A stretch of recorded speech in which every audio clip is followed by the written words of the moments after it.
just a basic video on possum shooting in New Zealand. I just do it for a hobby, me and my partner. So we don't do it professionally. We've got a pretty basic setup that we use. So I'll just quickly go through some of the stuff that we use. They're not fashion items, they're not super expensive, but you do need half decent stuff if you're going to be going out at night time, because you don't want it crapping out on you halfway through your night and you get stuck in the dark or something. So first I've got a headlight. This is a LED lenser headlight. There are kind of better ones out there now. I've had this for quite a long time.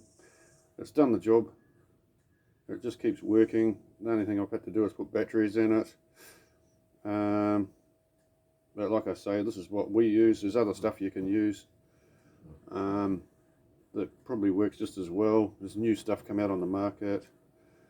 Yeah, so that's the headlight we use. Also use a spotlight like this. This is really light. It's actually got the battery in it. You wouldn't think it's got a battery in it to feel it. It's LED. You just charge it up and it lasts us. It never goes flat when we use it, and we're usually out for about at least 4 or 5 hours minimum a night, and it hasn't gone flat.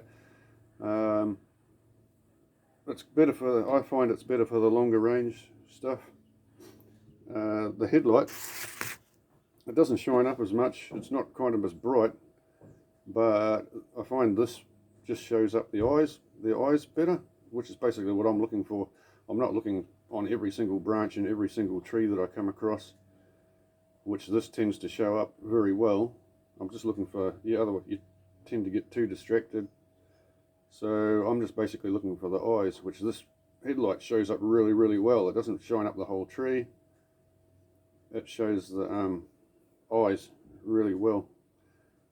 But this is also very good. So I'm walking around using my headlight, just looking for the eyes. Once I find the eyes, I might switch to this light and have a decent look. The brightness is good, because at night time you need to be really, like with any time, you need to be really aware of your background that you're shooting against. And when we go onto a property, we usually like to have a walk around in the daytime, just to have a look to see what's behind everything we're shooting, what we're possibly going to be shooting at, what the ground's like in the daytime. And another thing to keep in mind is you really need to respect the landowner that's given you permission, because at the end of the day, he says whether you can use the land or not. He makes the rules up. You don't question his rules, just follow the rules, and you don't have any problems. But anyway, back to the shooting. I'm walking around. I spot the possums with this light usually. This is the one that always picks up the most possums for me. Then I switch to this, this is one of the rifles I use. It's bolt action. It's a 22. I actually use this for competitions as well, so it's quite a very, very accurate rifle. I've got it set up with a light here on the top as well. So once I've spotted the possums with my headlight, I'll switch to this light, because if you shoot with a headlight on, try to shoot with a headlight on at night time, the headlight shines, one, it doesn't shoot on your aim at your target properly, and two, the light is shining into the back of your scope, which makes it too hard to use, because you get a lot of reflection off the scope because of the light shining into it. So I'll switch to this, switch that light on there, and then I can shoot the possums from there with this rifle.